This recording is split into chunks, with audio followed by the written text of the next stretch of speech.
your camera.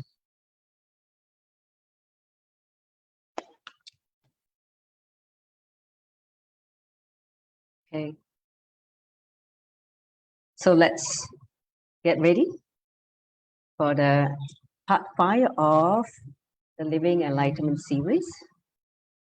We're expounding on the topic, Sannyas is the ultimate gamble. So let's sit with the back straight, aligning the whole neck, head and spine in one straight line. Bring awareness to this body from head to the toes. Center in the body. Take a few minutes to settle to this present moment before we receive the jnana, the knowledge about sannyas. Begin by taking long, deep breath. As you inhale fully, enter into a pause, exhale completely, and then another pause. Go on breathing in this way, but with awareness of the two gaps between the incoming breath, outgoing breath, and incoming breath.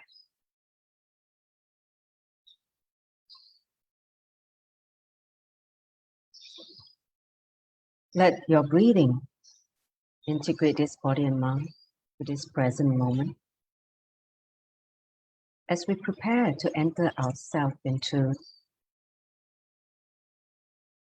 the next part of this topic,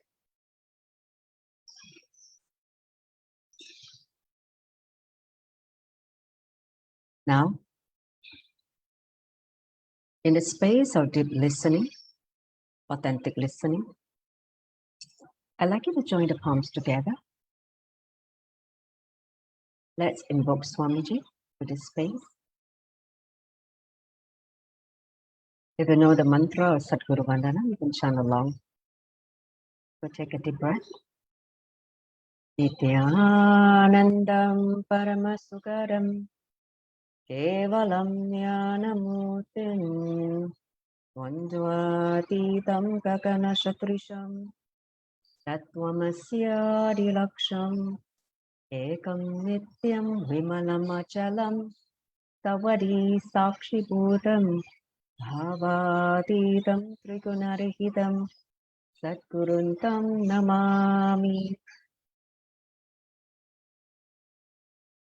Om Nityananda Paramashivoham. Om Nityananda Paramashivoham. Om Nityananda Paramashivoham.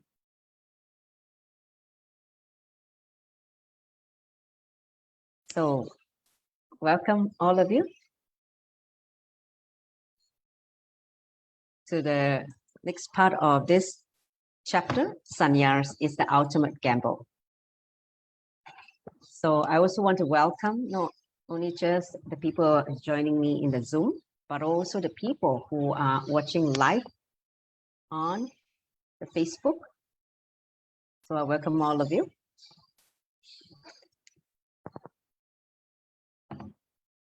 Now, let's begin the next part of this topic. Majara Sharika, you want to check your, I think it's not happening. I'm looking from my screen. There's no visual from your side. You want to check?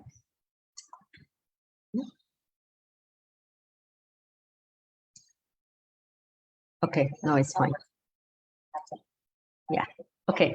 So now, the next subtopic that I want to talk about is life is for enlightenment. Now, see, Swamiji says that the very goal of life is for enlightenment only, nothing else. the fact that we have assumed a human body is to raise our consciousness to the ultimate, which is nothing but enlightenment. It's just another word to describe the state of enlightenment. Okay, so you may have other goals, whether it's financial, whether it's relationship, anything else. But knowingly or unknowingly, they are all just different names that we're giving to the goal of enlightenment. In the same way, whatever else you may seek, what you're actually seeking is sannyas itself. You may be surprised, huh? Why would I want to seek sannyas? It's like, no, the kind of life I want. So, but you don't know. That is the problem. So let's investigate a little bit deeper to understand why Swamiji said that whatever you are seeking we're seeking sannyas. Okay.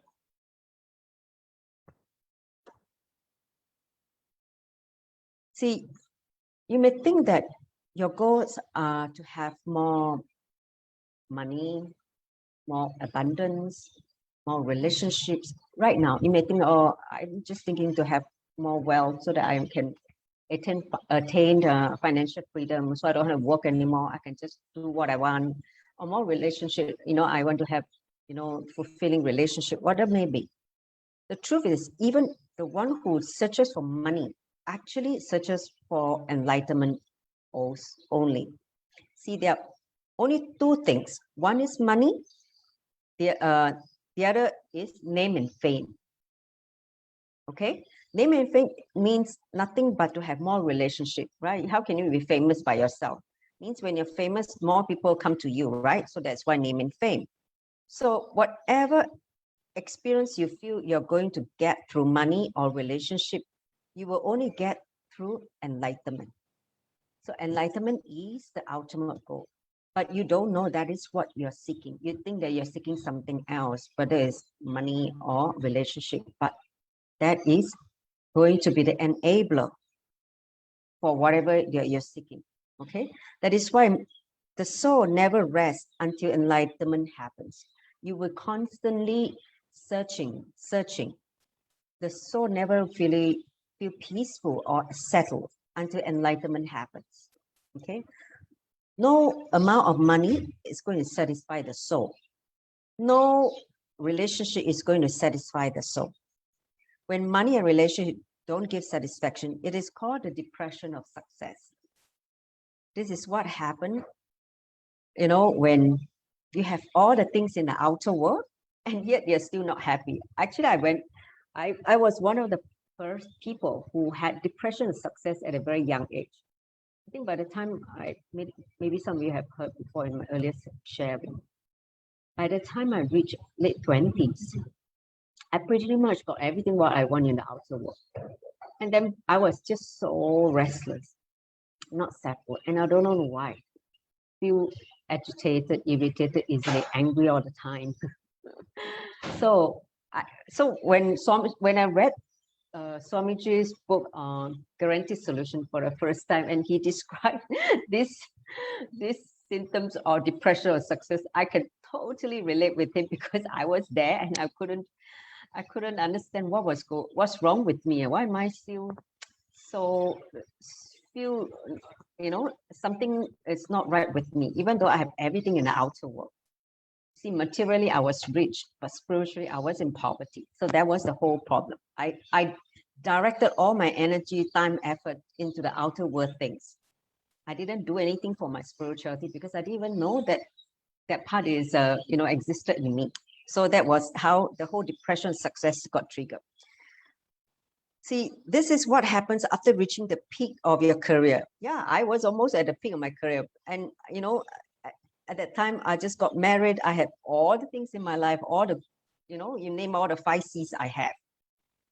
But I was just not happy.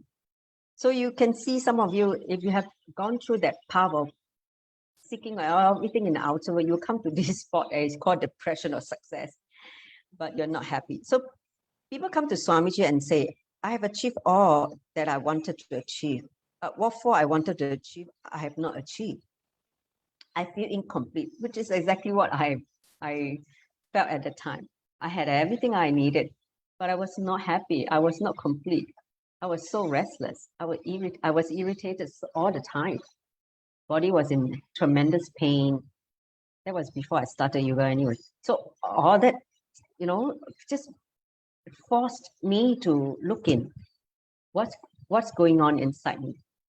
So see, for a soul that uh, I would say a mature soul, normally they will have depression and success at a very young age. They will find that something is not right, and then they will start the journey of seeking. So that's how trigger my whole seeking, journey. So understand that this is the core of your being who seeks no other goal except enlightenment.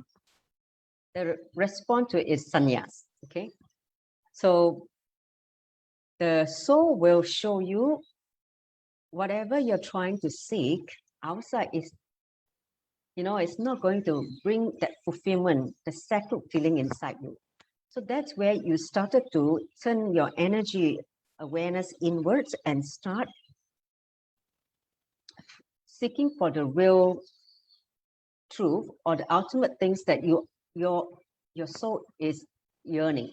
Okay. So not properly understanding the goal of life is the root cause of all the problems. See, we're never taught in our school or by our parents what is the goal of life. They only think about, oh, get a good job, get married and have a family and all that. So all that kind of societal conditioning, right? So we think that that is for, the purpose of the life, the existence of life is just to, go and have a, your study, get a degree, going to find a good job. And then after that, find someone to get married and have kids. And then after that, you retire and you perish. So that was what your parents are doing. And you thought that that is the goal of life. So that's why when at certain life stage, we will hit the so-called the plateau, they call it the midlife crisis, where you feel that something is missing in your life. Okay. So sannyas is recognizing the goal properly and integrating to achieve it. Okay. Whatever goal you may be running behind in life, whether it's money, relationship, or whatever, your end goal is only bliss, ananda. There's no other separate goal in life. Ananda can only be experienced when you experience enlightenment. Okay. So there are only two types of people on planet Earth. Okay. So let me just say one group knows the word bliss or enlightenment and the path to attain it. They live their life according to that. The second group doesn't know the word or the path. So it goes around in circle, just comes around in circle, just keep circulating in the vicious cycle. Okay, that's all. So these are the two group people. So the former group is sannyasi. The second group who is running in circle are the samsari. People who are stuck in the society life and circling around. Okay, so Somji gave an earlier example. If you remember, he said if you stand in the Mysore road, right, which is where the Bidari is, his ashram, and decide to go to Bangalore. Like from ashram, you want to reach the city, the Bangalore city. And you take the shortcut and reach there in 30 kilometers. Okay? You can actually take a shortcut and be there in 30 minutes. However, without knowing the shortcut, you can go around and around and around and reach after 30,000 kilometers. Okay? The people who don't know the shortcuts keep going around and around. So that's why when you start seeking, you will know the goal, you won't go around. You will just take the straight path. The quickest path is a straight line, right? If you instead of drawing a winding line, the quickest and shortest path is a straight line. So go straight to it. Any goal other than enlightenment will leave you halfway through the process. Any other goal will not fulfill you completely. Only the goal of enlightenment has the energy to stay with you until the end and fulfill you when it is achieved. Okay. So understand life is nothing for enlightenment only. We may not know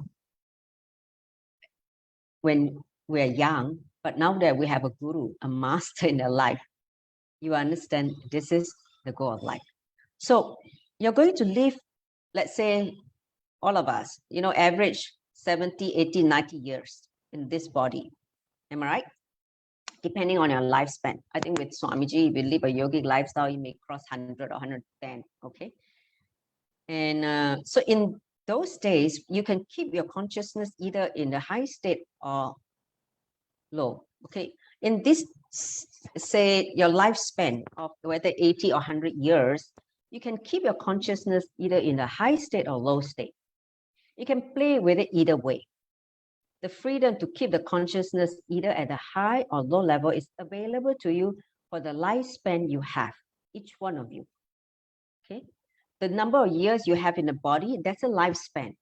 You can use to raise yourself to the high state, or you can don't do anything and just fall into unconsciousness and go into the low state.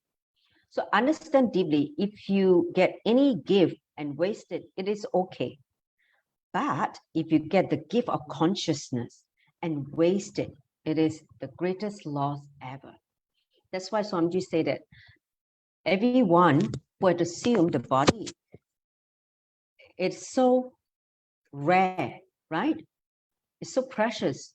A human birth is very precious because you are in the most, the body is the highest, most evolved, organism on planet Earth, which has the possibility of enlightenment. An animal can't get enlightened. A plant can't get enlightened. However, only a human body has that possibility open to them. So when you are in the body and not utilizing this, window or this lifespan, it's literally wasting it. Especially like right now, you see a lot of people who live unconsciously and during the COVID-19 and they just perished, right? So that is, it's wasted. That's why Swamiji in the Devi Parashakti Akashic reading, she again and again emphasized, keep yourself alive because the goal is enlightenment. Till you reach there, don't lose this body.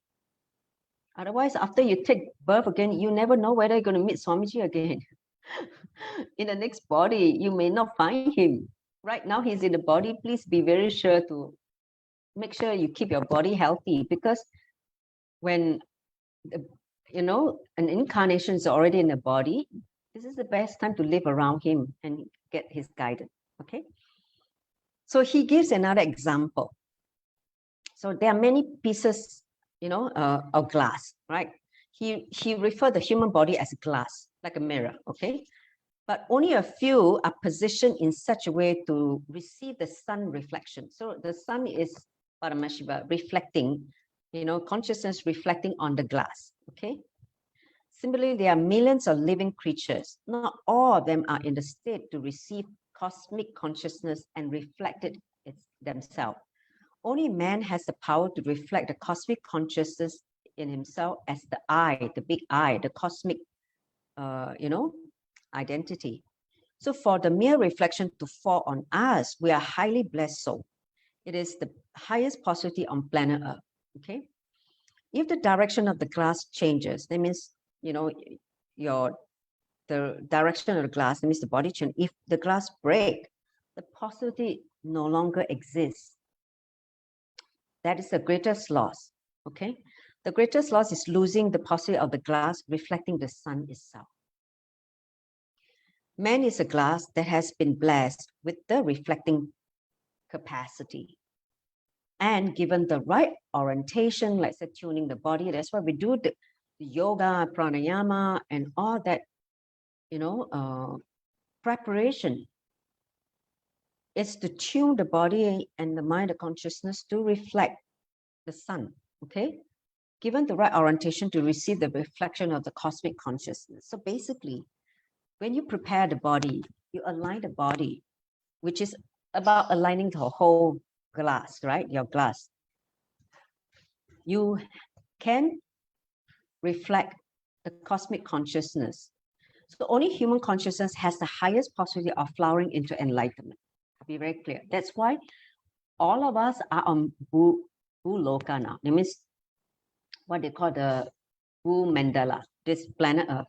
And planet Earth is the only place that enlightenment is possible.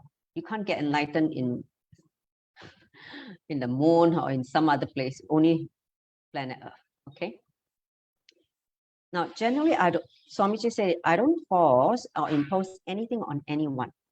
But when I see human being wasting the highest possibility of their birth, I feel bad for them. Okay, everyone is moving around like people who have been led into the forest blindly, like blindfolded. They are just going around, blind, without guidance, right? You move around in circles to fulfill the ego of other people. That's the worst thing. You're living for other people. You don't even know why you are living for other people, just because society taught you to, fulfill others and try to gain approval of others, the people around you, or seek attention. And you're just running around just to satisfy others' ego, okay? You're not even running to satisfy your own ego. You're trying to run around to satisfy others' ego. So you're running to satisfy someone else's ego. And your life itself is running in this fashion. You don't know why you're running. You're just like a rat running on the treadmill, the whole spinning thing, but you do not know why you're running. You can't even stop running because you're conditioned to run. So this is the unconscious life when we don't know what we are seeking, what we are here for. Okay. So there are many, many millions of people, in fact, billions of people on planet Earth are like this. They're running, but do not know why they're running. So you have achieved the human body, which gives you the highest possibility to take a jump in consciousness. So you already have that in you. It means having assumed a human body. So the glass is already reflecting the sunlight. Now all that the glass needs to do is to see the source of the reflection. Where's the source? Of course, the source is finding an enlightened guru. He's the source because he has already realized. He's a realized soul, correct? So find the source and merge with the source. This is what Swamiji called as enlightenment, merging the individual consciousness with the cosmic consciousness. Okay, so till you reach that, you're never going to feel settled. You're never going to feel this ananda, bliss. So if this happened, then the goal of life, the purpose for which the glass was created is achieved. Then even if the glass breaks, there is no problem. But without achieving that, if the glass is broken, this is the greatest loss ever. That's why Devi Parakshakti say, keep yourself alive this year. Take care that you protect yourself. Don't make this glass break. That means this body is already the highest possibility to attain the enlightenment. Keep this body alive. Anything is secondary, whether how much money you're going to earn this year or whether you're going to travel, everything else is secondary. But keep yourself alive, okay? Because all of the situation we are going through during this pralaya, it means where the cosmic dissolution is happening. How can we make sure that we ride over this period of, the pandemic and all that? Okay. So if the human body perishes before enlightenment, there cannot be a greater loss than that. That's why again and again, the human body is so important. Okay. But a lot of people don't know. They unconsciously live, they put all the toxic inside the body, all the toxin in the body, live frivolously and just based on sense pleasure, and live unconsciously, get into addiction, get into all kinds of low consciousness activity and make their body mind not able to reflect the cosmic light. Okay, so because they don't know the purpose of their existence. They think that, oh, just come, I'm just here to enjoy. I just want to enjoy my life. So when you just try to enjoy, literally you're burning your candle at both ends. Soon you realize that game over. So sannyas is the means to this achievement. Sannyas is not the end of life. It is the beginning of life. When you live sannyas, that is the beginning, because sannyas is moving towards enlightenment, the only and permanent purpose of life. Okay, so in this segment we cover life is for enlightenment, nothing else. Okay, give me a thumbs up. You are following me? Yes. Okay. So now you know that that's what life is for. But why are we so stuck? What is keeping us away from this, realization and living it? Okay, so next Swamiji covers the culprit. What is the culprit that make us not able to live, our life purpose of enlightenment? Okay, so listen carefully. Many of you may be able to relate. So he asked, if the purpose of life itself is enlightenment, where are we stuck right now? Anyone want to give a guess why we stuck? You can type on the chat and see if you're able to recognize where we are stuck. I'll be curious to see. How many of you think, okay, our SDHD, okay? Our self-doubt, self-hatred, self-denial patterns, okay, it's from YY. What else? What do you think, why you are stuck? What is keeping us stuck? What is making us not able to move, raise ourselves, move forward?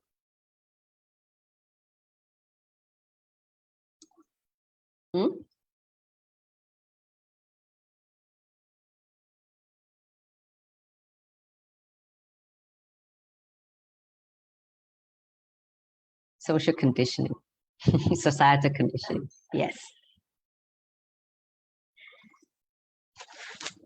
that's the right answer. Yes, the conditioning make you forget. Okay, so in what areas our lives we're moving in the wrong direction? Understand the problem is recognizing the correct goal. If the goal is right, you have achieved it. If the goal is right, it means you're already living it. So sanya is nothing but creating clarity about the right goal. People miss because they don't have clarity about the goal. So jiva mukta, a person who lives a liberated life, is a person who has clarity about the goal and pour his consciousness only on that goal every moment of life. That means you don't waste your time, your energy on something else that is not aligned to that goal of the consciousness. So as you all correctly pointed out, okay, I forgot what came for, thinking they were separate from Paramashiva, the source. Yeah, refuse to wake up, always dreaming. What makes you want to dream? Conditioning only, right? So conditioning is the reason that you miss the goal. The way how society conditioned you, your parental conditioning, all kinds of conditioning. See, when you were born, you came as a free bird, Paramahamsa, the supreme swan. Okay, the supreme swan, and you flew beautifully around and enjoyed the whole existence. You are just a Paramahamsa. But after coming down, not only did you not fly around, you forgot to fly, unknowingly you also landed on planet Earth. See, a Paramahamsa, if you have read the story of Paramahamsa never land. It just keep flying freely, in total freedom. Even, it lay the eggs in the mid-air. So that it lays the egg, and the egg falls, before the egg reach the ground, it will be hatched, and then another baby Paramahamsa will come up. Okay, so that's the way how Paramahamsa is. They never land on planet Earth. Okay, that is the problem for many of us, because we landed on planet Earth. Many people waiting to catch such birds, which is us. We are supreme, swan. But many people, especially this in a society, they want to catch the birds that land. See, society waits to fit you into the frame of the country, a religion, a caste, a community, or creed, right? So it is catching you, okay? So you were a sweet soul when you landed on planet Earth. You were not, whether it's a Chinese, a Hindu, or engineer, a teacher, you're not any of these labels, which was given by society or parents, whatever may be. But understand that society wants, bankers, engineers, lawyers, workers. They want all that so that it creates, economy. It is not, it does, society is not bothered about your consciousness. Actually, neither your parents nor society are aware that there is such a thing as consciousness. You're going to ask your parents, they don't know what consciousness is all about. What consciousness? If they are not a seeker, they won't know. Okay, so they themselves don't have that intelligence.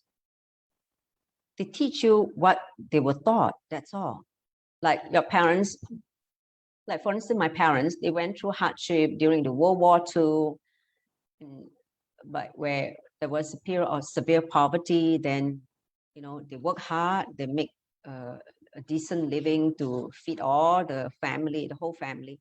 So they went through all that, and that's what they know. So it's like a job, get married, and that kind of thing. That's what they know. That frame of the reference of what life is supposed to do.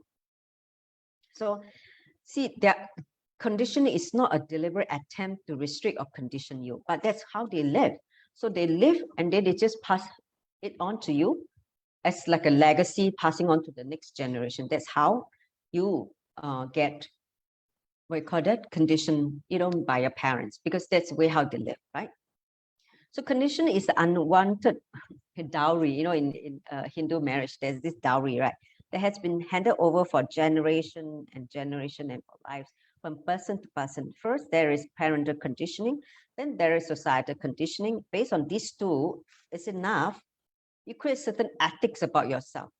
Parental, societal conditioning combined, you form this identity or ethics about yourself, or what you like and dislike, who you are.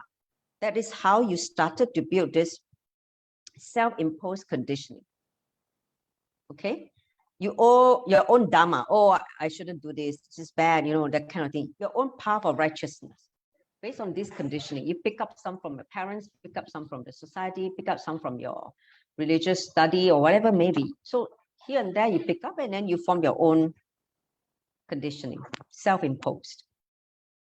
Because we create so many layers of conditioning, okay, we're unable to see the truth directly. All this conditioning is like veil. You're covered by layers and layers of veil. So how can you see? You can't see. It's all muddled. It's all unclear. So we're not able to perceive the goal directly. We're not able to live the goal directly. We're caught in the conditioning and forgot who we truly are. The conditioning creates certain limitation in us, and we start thinking that the limitation are the real us.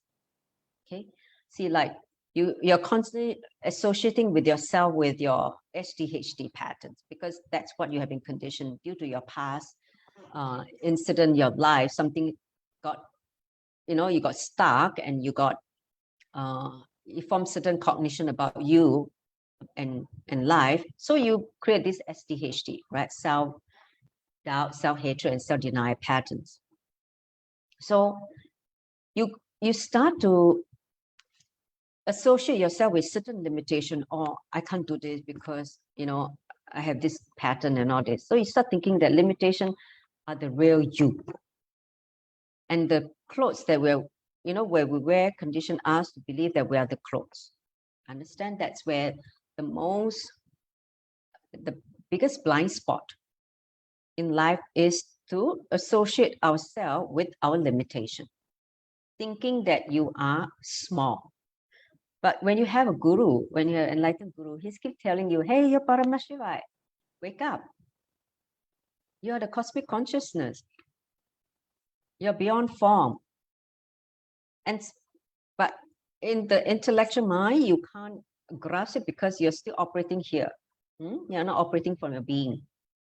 Only when you fall into a being and you start experiencing beyond this logic, the intellect of your mind, you will be able to go and more move towards, experiencing yourself as beyond this body mind. Okay, so many of the conditioning are created in the society in order to peacefully coexist. Let's say, one group should behave in certain ways so that we all can coexist peacefully. Like for easy communication, many languages were taught. Like, in Singapore, we are a multiracial society. So we had English as the main common language. Then the kids are also given a choice to choose a second language so that it keeps their root, whether it's Tamil for Indian, whether it's Chinese, Mandarin for Chinese, and then Malay for Muslim, all that. See, that's why, but all of them are taught English so that we can communicate, so that we can live and coexist peacefully. There's nothing wrong in learning a language, okay? But taking it up as a conditioning and making the language as your very life and creating sorrow, sadness, depression for yourself and others, that is wrong. It's like, like say you associate yourself with certain, say language, and you feel that, oh, because of this only, nobody is listening to me, because of this only, you are being looked down, whatever may be, and you create certain sorrow inside you, okay? That mental attitude is wrong. So many people have sacrificed their lives for the sake of language, because that's what their language, the root is. So if the condition were not there, so many deaths would not have happened, okay? Same way for religion, all this conditioning. The very history of mankind would have been written differently.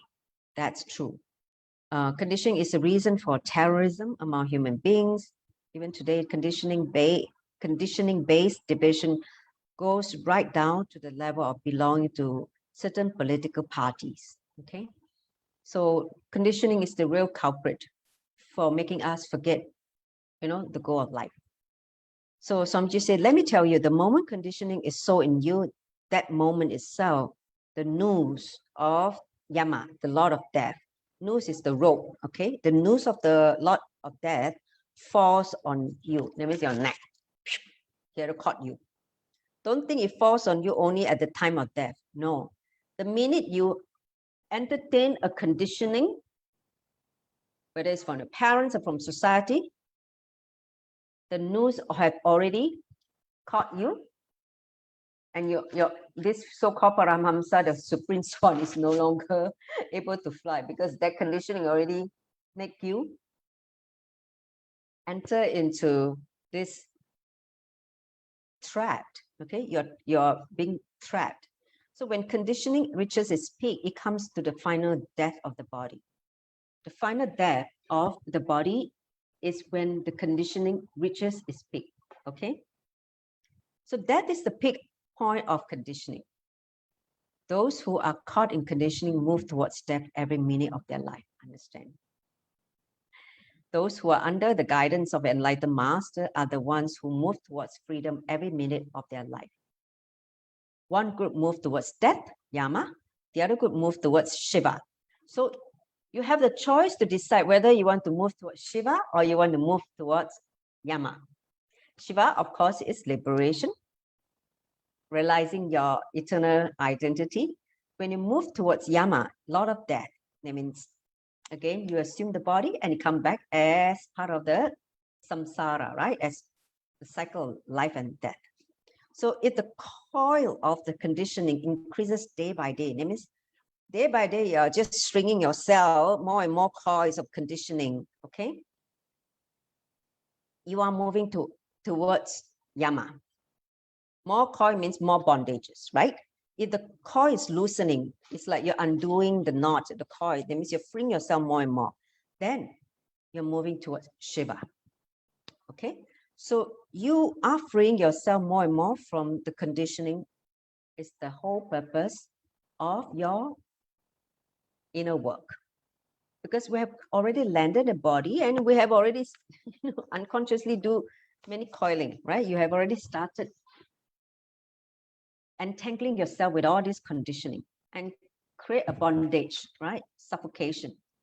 So the whole, work that we have to do is to how to do the uncoiling, loosening day by day, whether it's to completion, whether it's through powerful cognition, or whether it's to initiation, where, Swamiji raise your Kundalini Shakti to remove all the knots, okay, give you a conscious breakthrough. So he says that by taking sannyas, you're taking the first conscious step to drop the past and enter into a new world. Okay, that's why people who jump into sannyas, it's literally like a newborn, like they are taking another new birth. Okay, because see, especially those who take puna sannyas, okay, they're supposed to disconnect with their Puvarasham parents. That means their biological parents. Understand? Because when you start to become a puna sanya means a permanent sannyas. That means there's no reversal. You cannot say, oh, I don't feel like doing, become sanya, I drop it, I go back to society. No. In puna sanya, it's a permanent, it means that's your life, okay? And in the Vedic tradition, once you take up puna sannyas, you cannot go back. When you go back, it's a big karma, okay? I've seen, some people within the Sangha took puna sannyas and ran away. So don't do that. Only when you're ready, then take it and then just be permanent with it. Okay? Don't run away. Running away is create huge karma. It's just like doing guru droha, right? Like abuse of the guru. Don't even do that because it's a huge karma. Same way, when you take puna sannyas, take it only when your inner space is ready to embrace. It's like literally having a new birth. It means you have renounced your past. It means whoever has given you this body, your parents, all this, you're actually, disconnecting yourself and you become a child of the God existence. That means you become, surrender your life to serve existence. Okay, so that is sannyas. So, see, the past is familiar, so you like to carry it. That's how the human mind is conditioned. The past is familiar, you like to always refer back to your past. The mind always like to, pick up the familiar patterns. Also, society teaches you to carry the past so that you can be put to guilt and fear in you. They're based upon your past incident. That's how society control us, through guilt or fear. Okay, so the past is unwanted baggage. It's a load on your consciousness. So sannyas is literally disconnecting from the past. You just consciously disconnect. Drop all the baggages that make you heavy, the fetters on your arms, on your legs, like, the calf, we call it the chain that, strap you, that make you not able to fly. So when you disconnect from the past and move to a new future, initially there is utter insecurity because you do not know. Okay, Andre, the puja is tomorrow, not today. Now is Enlightenment, Living Enlightenment series. The puja is tomorrow, Amavasya. 10th of June is the Amavasya. Okay, the new moon day. And the puja is 7:30 tomorrow. Okay. So now let me just continue. Let me just continue. How this, when you take sannyas, you create insecurity because suddenly you realize that all your past is disconnected. So in utter insecurity, there will be nothing for you to hold on to, right? So because you're nothing to hold on to, whether it's your money, your relationship, the whole comfort zone that you're always cozily attached to, because in the utter insecurity, you will find God. You'll find the divinity. Okay? So why do you think Swamiji give us spiritual name? Do you know why? A spiritual name has a significant I would say significant implication on your path to enlightenment. See, Swamiji give a spiritual name to help all of us more and more easily disconnect from our past.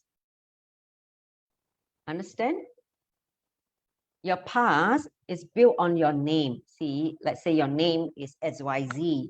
You've been called this name for all your life until you meet Swamiji, and Swamiji, you request Swamiji to give you a spiritual name, and you disconnect that past who you have known for many, many years till that time. So when, like for instance, when somebody calls you out your name, your own name, immediately your awareness grips you and you will respond, right? This is how deeply your name is embedded in your consciousness. So your name brings immediate awareness to you, into you. So if you're sitting in a big classroom, for instance, and suddenly the teacher calls out your name, whether you're dozing off or you're listening to him, you will just be jostled, right? You'll be just jot out of that thought current and come to the present moment. You just like suddenly become aware. Do you agree? This is how, the name will shake you and make you realize that someone is calling you. So your name is that significant in centering you. Spiritual name is used as a way not only just to center you, but also disconnect you from your past. So the new name that Swamiji gave us will constantly remind you of the psychological revolution that has happened in you, the new understanding that has happened in you. Okay? The name also indicates your individual spiritual path, according to your own innate nature, which will lead you to the ultimate flowering of your consciousness. Okay? Your name is the clue for your spiritual, awakening. Okay? So that's why every time when someone takes sannyas, they are given a new name. Okay? Kala Bhairava will give a new name. I've seen that initiation happen many times in BDD. When Swamiji is going to, like on special occasion, normally he will initiate the new batch of sannyas. So all of them will take bath in the Vaiteswarawa. They will take bath in their, in their sari or in their, dhoti, and then they will just take bath. Come up from that, the Ananda Linga, the giant linga, right? After that, they come out, and then they will they will go to they will queue out and they will go to Swamiji. Swamiji will be in Kalavairava Baba. He will be in the Kalavairava, and he will be in that mood only. And then, so each one of them will come to him, and of course, take take respect, and then receive the initiation. So in that initiation, he will give the name of the sannyas from then on, and give him or her the clothes of the sannyas, the kavi. He will hand over the kavi, he will bless and give the name. That's the ritual of initiation. Okay, so that's why when before they do that, they have to chant the mantra, to receive. They have to declare certain oaths. They have to declare certain vows to live this sannyas life. So it's a very beautiful ritual. I've seen it, when you go through it with the right context, it's a really beautiful way to disconnect your past and enter into a totally new life. Okay, so now let's get to the next part. A sannyasi works for the present moment. He works to give his whole life to existence and does not care about the results. They are not result oriented. They are driven by, just giving the life to the existence. So the result, take care of themselves. That is the way. This is the way, how a sannyasi operates. He knows only the moment, nothing else, being in the present. Therefore, he learns directly from existence every moment. Every moment, existence is showing him, guiding him.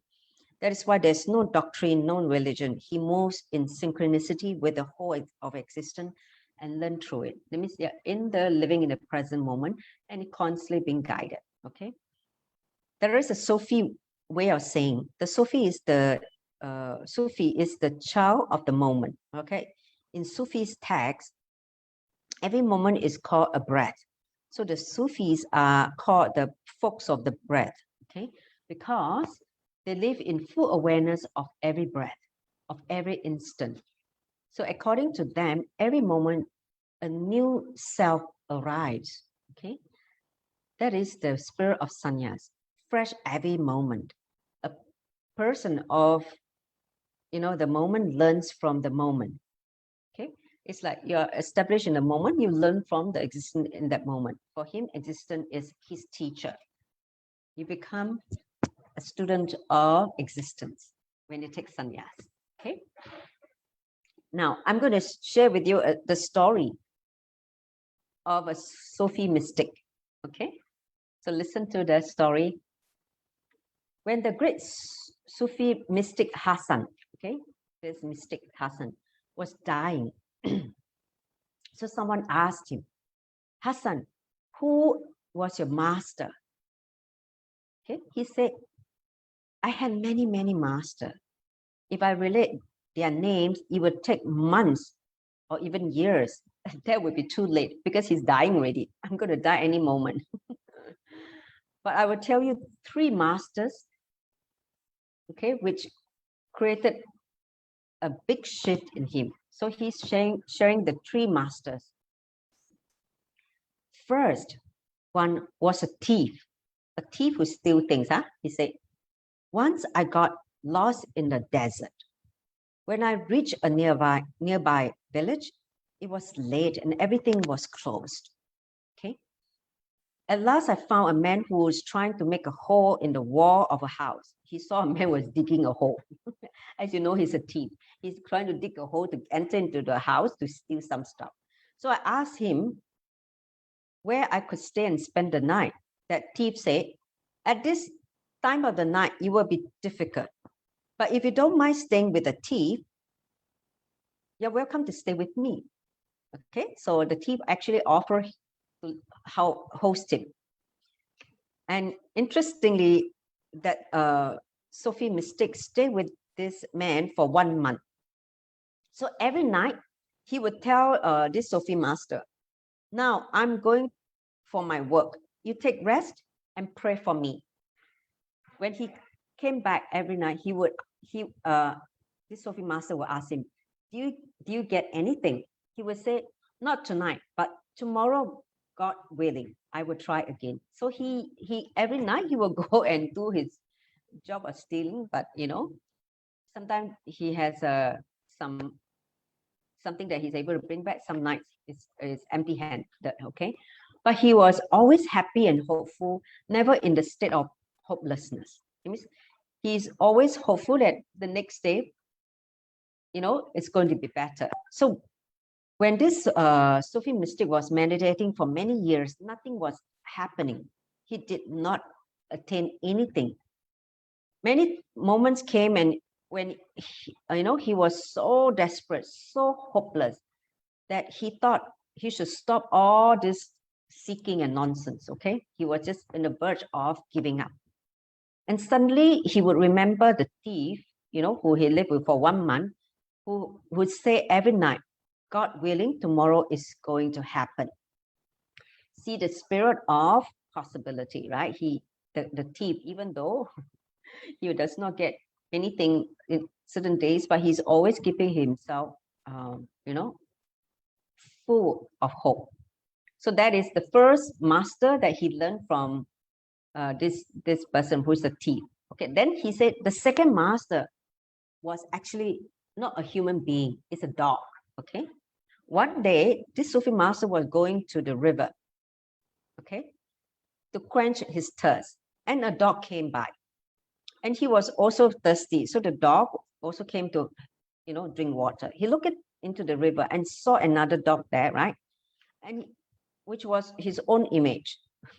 So the dog saw in the river and the dog saw his own image, the reflection in the river. He looked in the river and saw, right? And he became frightened. This dog became frightened. He will bark and ran away. So he barked at his own reflection and ran away. But his thirst was so much that he will come back because he's so thirsty. He just, after barking, ran away. He came back. Finally, despite his fear, he jumped into the water. And of course, when he jumped into the water, what happened? His own image disappeared, right? So he realized that this Sufi master realized that, from this dog, he learned that the message has come from God to him. He said, one has to jump in spite of the fear. Okay? Just jump, and the fear, which is your illusion, right? It's just your own reflection, your own self-imposed reflection. Once you jump, and the whole thing is disappear. Okay? So now, there was a second master, which is a dog, who taught him, just jump. Don't worry about the fear.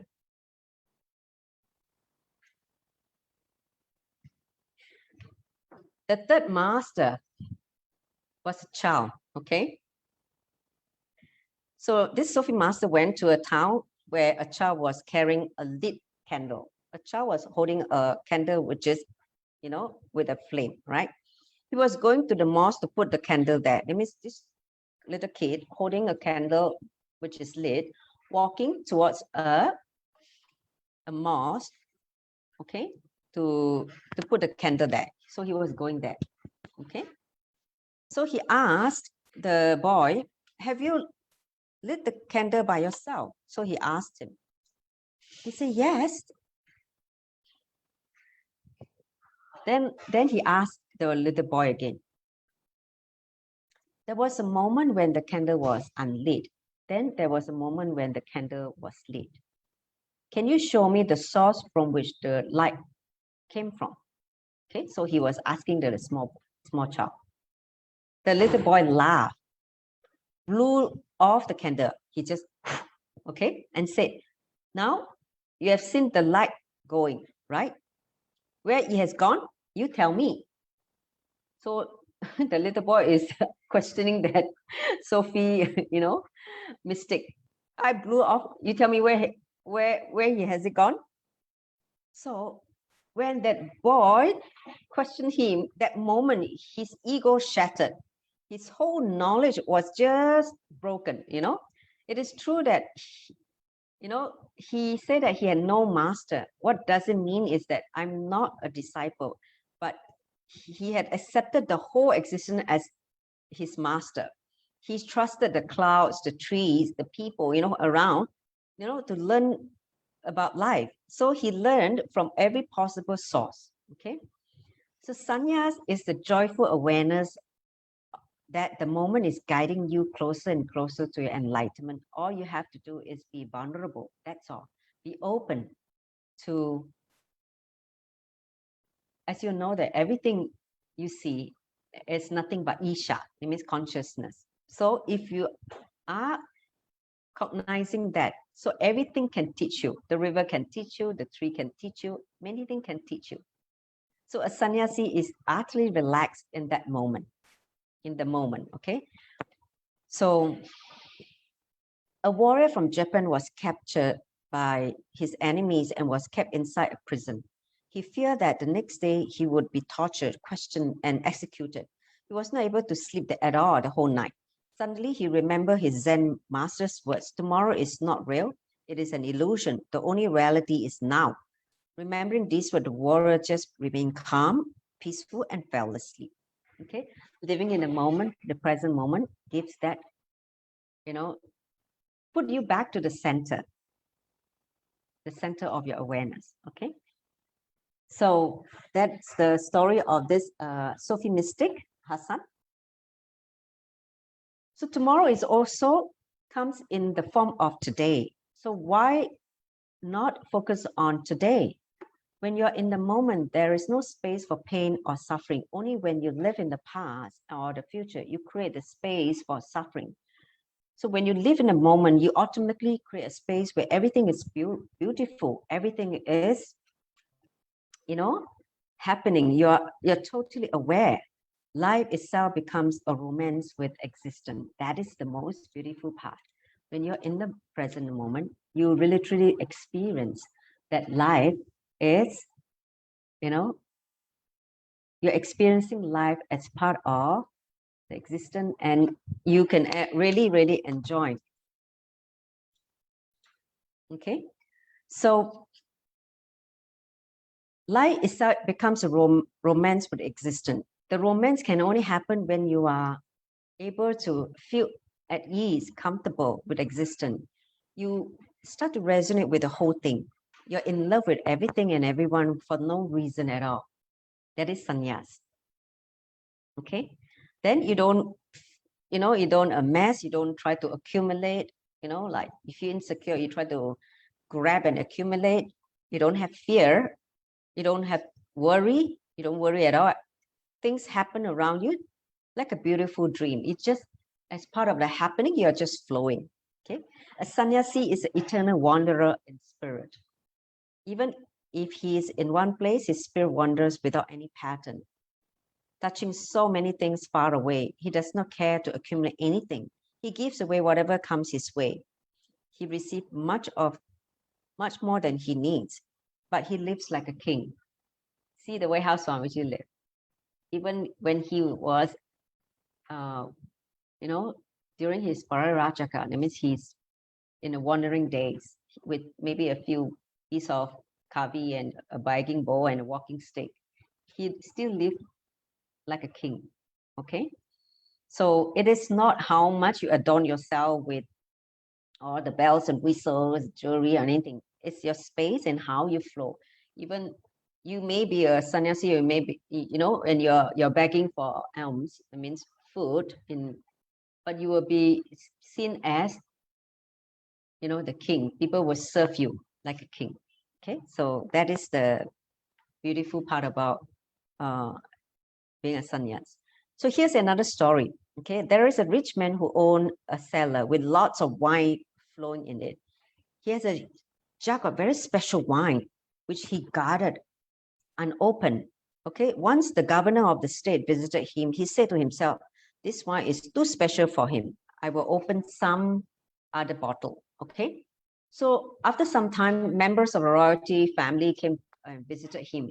He thought, "I don't think even these people, this royalty, deserve this wine. I will keep it for some more special person." So he's constantly reserving this wine for someone special. He thinks that he will serve, in the future, and he just served ordinary wine to the visitor. So then there was a family wedding. Again, he will not serve that special wine, even to his near and dear ones. Okay, his family wedding. He doesn't even want to bring out the wine to share with the people, which is his family.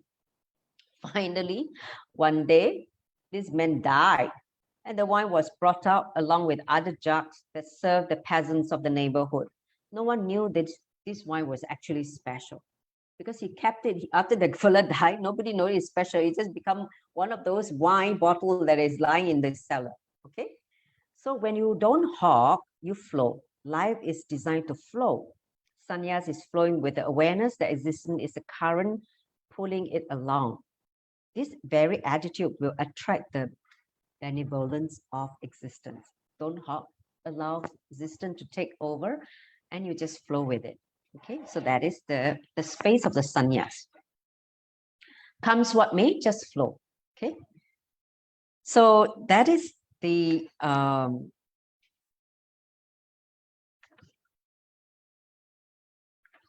chapter on conditioning as the culprit. Okay, sannyas don't live with conditioning; they just flow. Okay, next I'm going to touch on another topic. Okay, on enjoy the transience. Okay, so here's a small story. In a certain kingdom, the practice was that the royal elephant would pick the next ruler. See, in this this kingdom, there's an elephant in the royal family.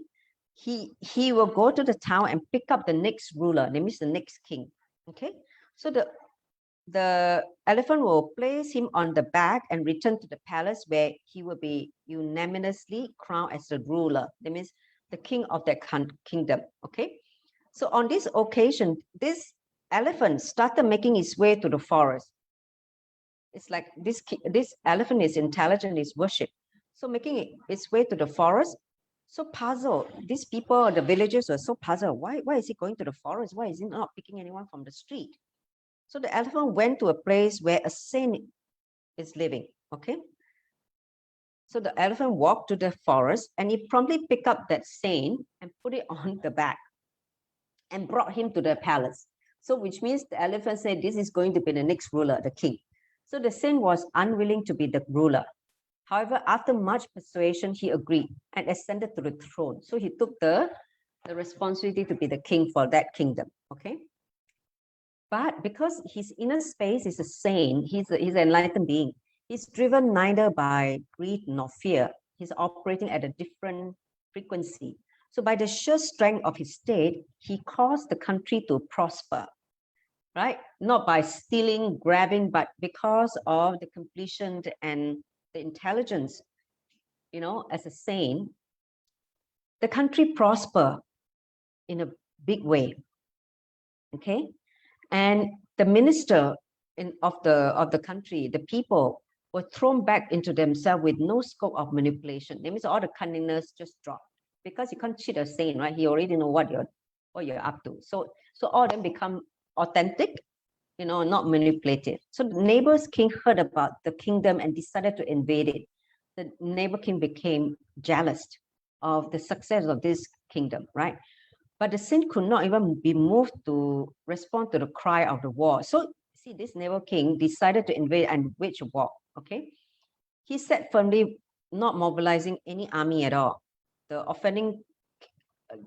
neighbor king, arrived in the battlefield with his army, found no one was there. They were alone. And so surprised and curious, he entered the kingdom to meet the king. He told the saint, I want to wage a war with you. The saint asked, for what? The king replied, I want to have your kingdom. The saint replied, take it. Take it now.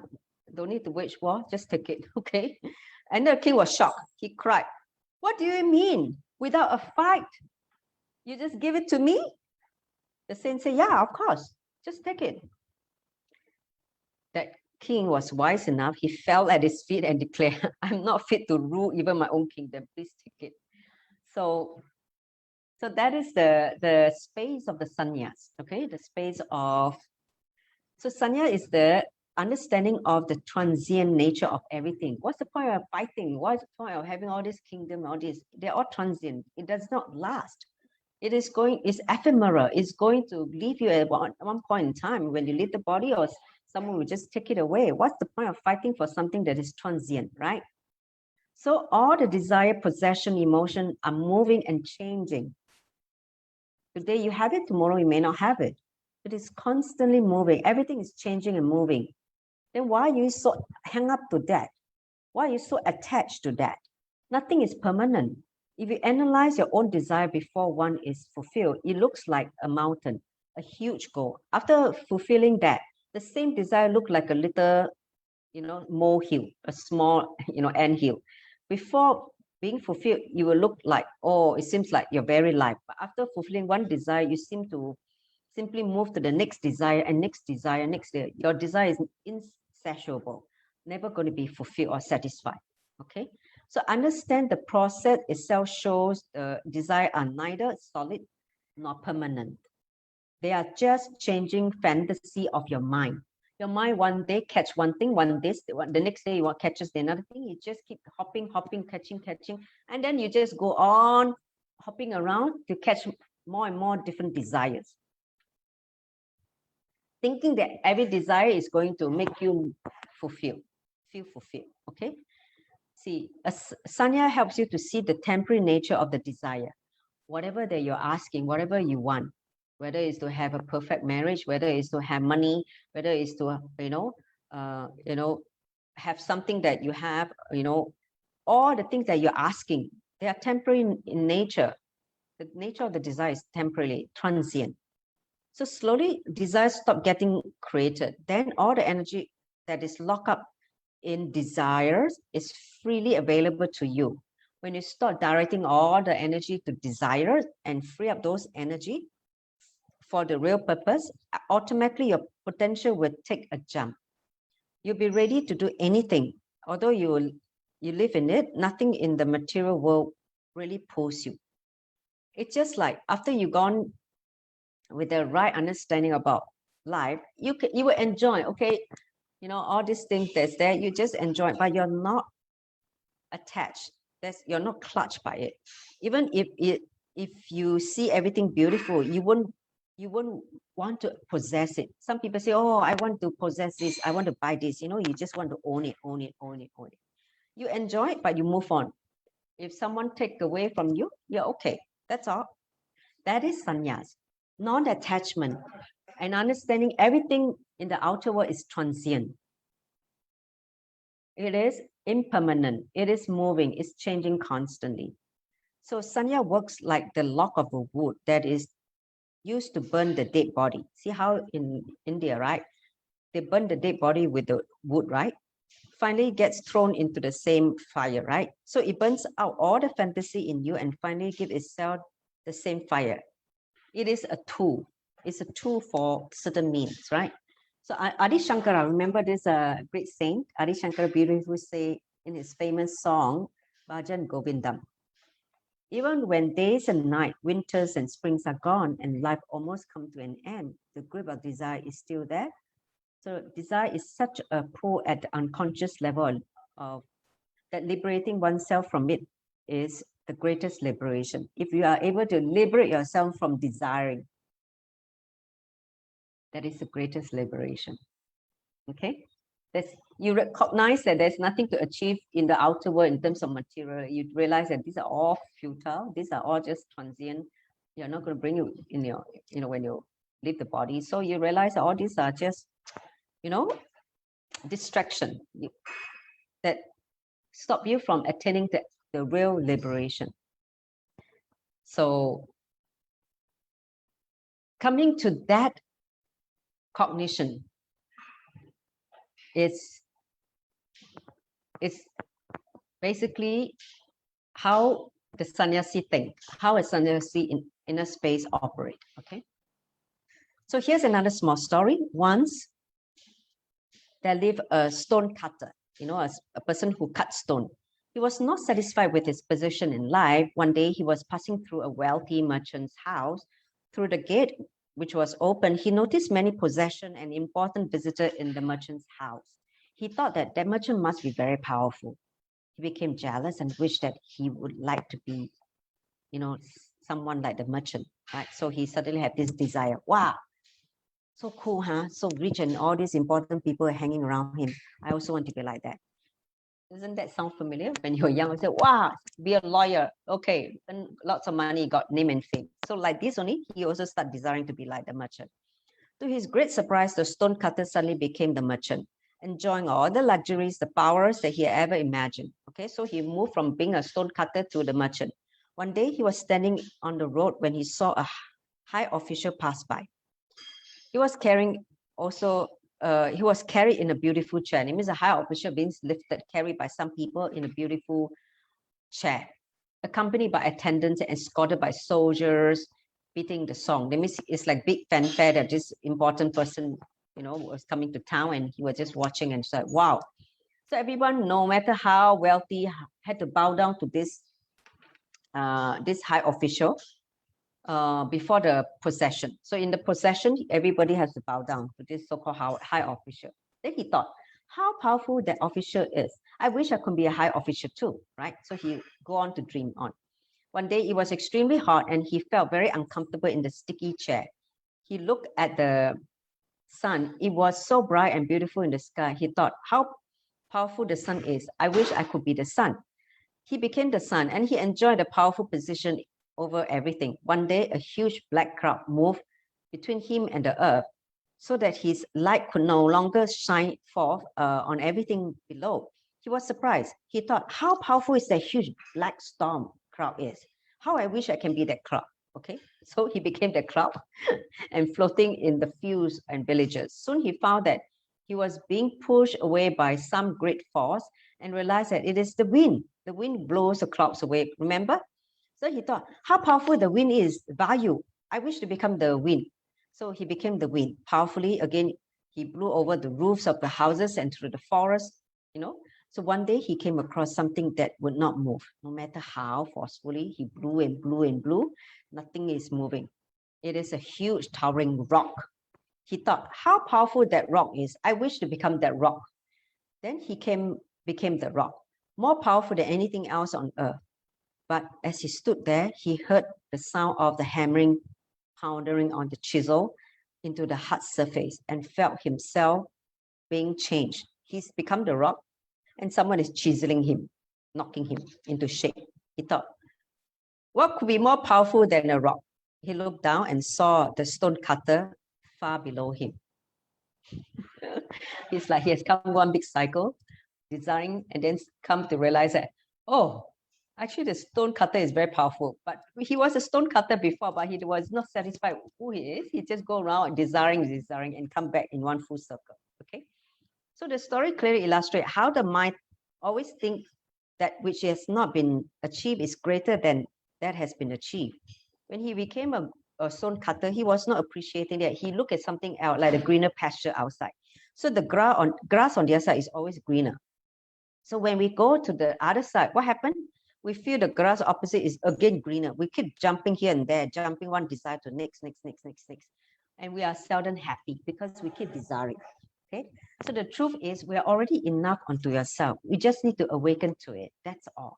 If we awaken to this truth, our beauty will be enhanced. Otherwise, we're only wasting time moving around, searching and jumping here and there. Okay, a sannyas is one who clearly sees everything is changing all the time and everything is beautiful just the way it is.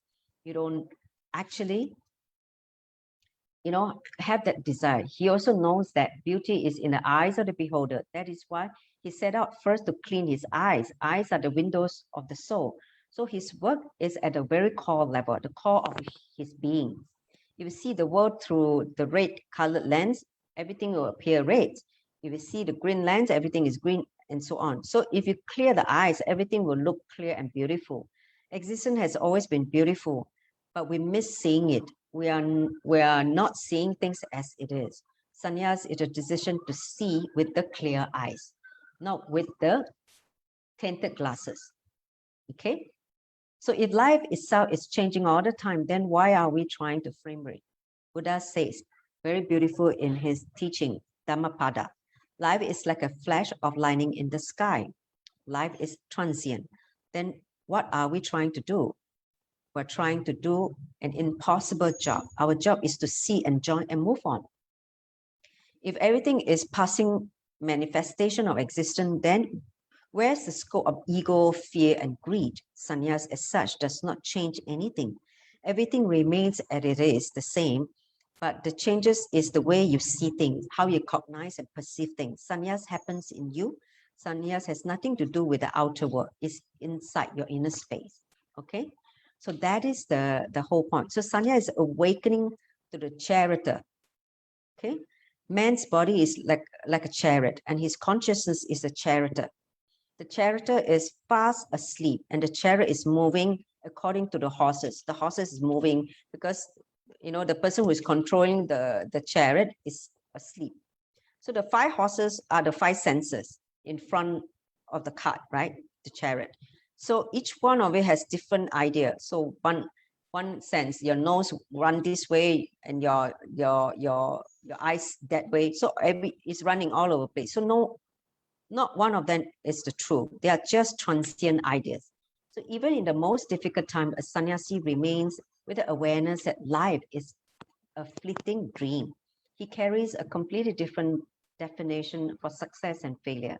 he doesn't carry success or failure itself. A sannyas, samsari, or someone who's attached in the worldly life. A samsari, on the other hand, carries success and failure with him wherever he goes. That starts the whole problem of suffering. You only suffer because you have ideas about success and failure. A sannyasi never have that. Never experience, what success and failure, because it's like it's just constantly flowing with the understanding. So here Andre asked a question, Ma, you are sannyasi, right? And Ma, I need a wheelchair. It's okay. See, I may not wear kavi, but the space is a sannyasi. Do you get it? See, I have nothing to achieve in the outer world. I only have what to achieve in my inner world. Outer world, I'm just playing only. I'm just playing because I'm enjoying. Even though I'm a mother, I have a 18-year-old child. He's turning 18 tomorrow, but I'm not attached. So basically, come to that stage only by the grace of the Guru. I mean, he constantly make you grow and expand, and you feel that there's nothing really, worthy in the outer. Everything is just for you to enjoy and grow and expand, and for you to play. Whether even for manifestation is a play. So manifesting and playing with, existence, and have a deep romance with existence. That is the space of the sannyas.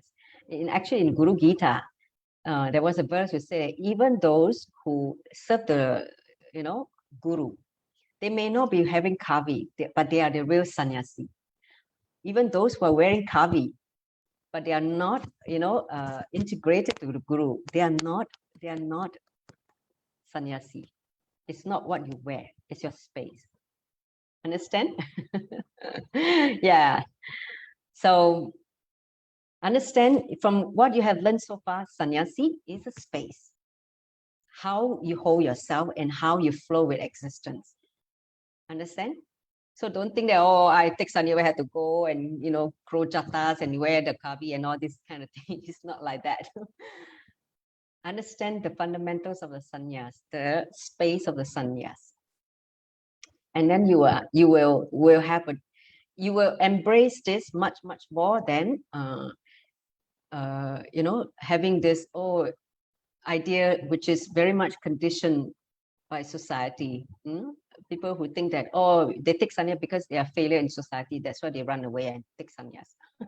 No, Swamiji said that because I'm successful, that's why I become sannyas. Okay, so any questions so far? Now, you want to type on the chat what you learned from today's session, the 3 topics that I covered. What stood out in your cognition, which you learned, that help you to understand more about, sannyas, which is the ultimate gamble. You can type it, and I would like to happy to see you so far, because we're almost coming to the end of the session, because Marja is going to come to do the next session. So quickly, whatever that you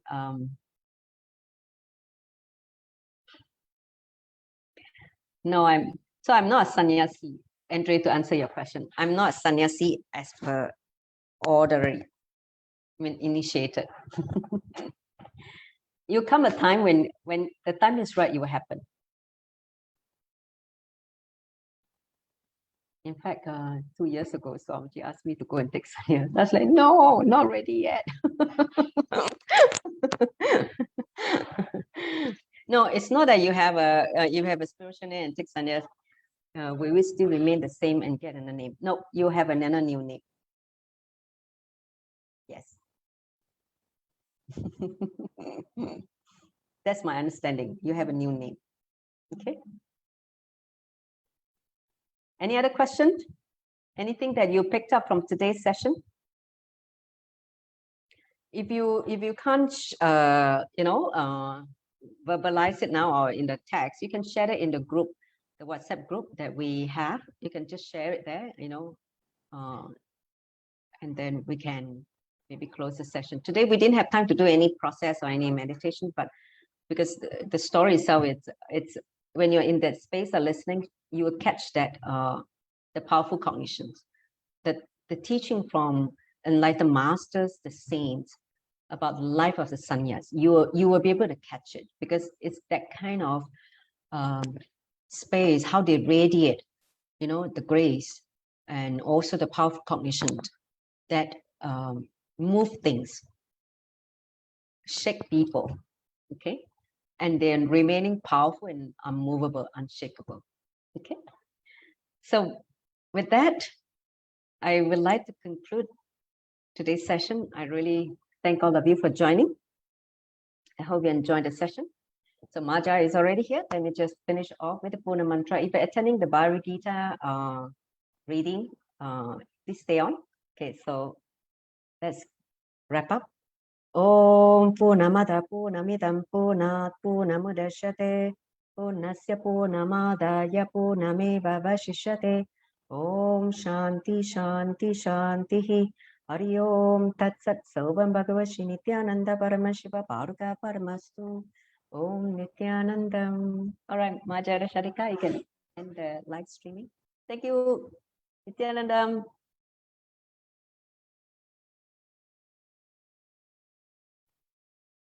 Majara Sharika, I think you can turn off the live streaming. Is she there?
Nityanandam.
Nityanandam.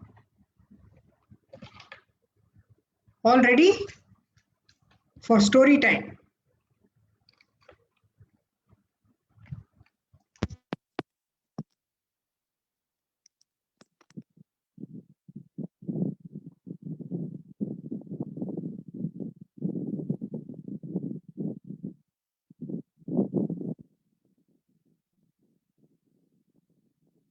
Share screen.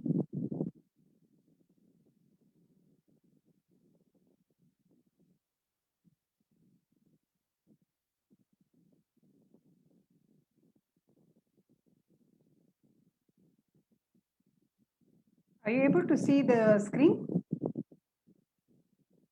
Anna? You're able to see the PowerPoint slide?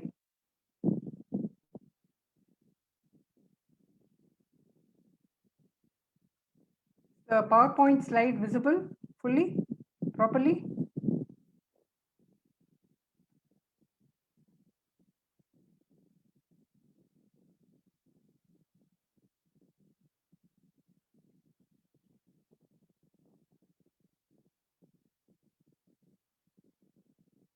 Are you able to see the screen?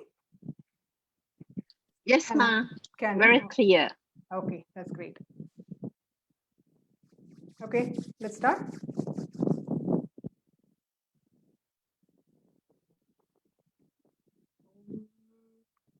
Jnanandam Paramasukadam Kevalam Jnanabhutim Dandvaditam Gagana Sadrisham Tattvamasya Dilaksham Ekam Nityam Vimalamachalam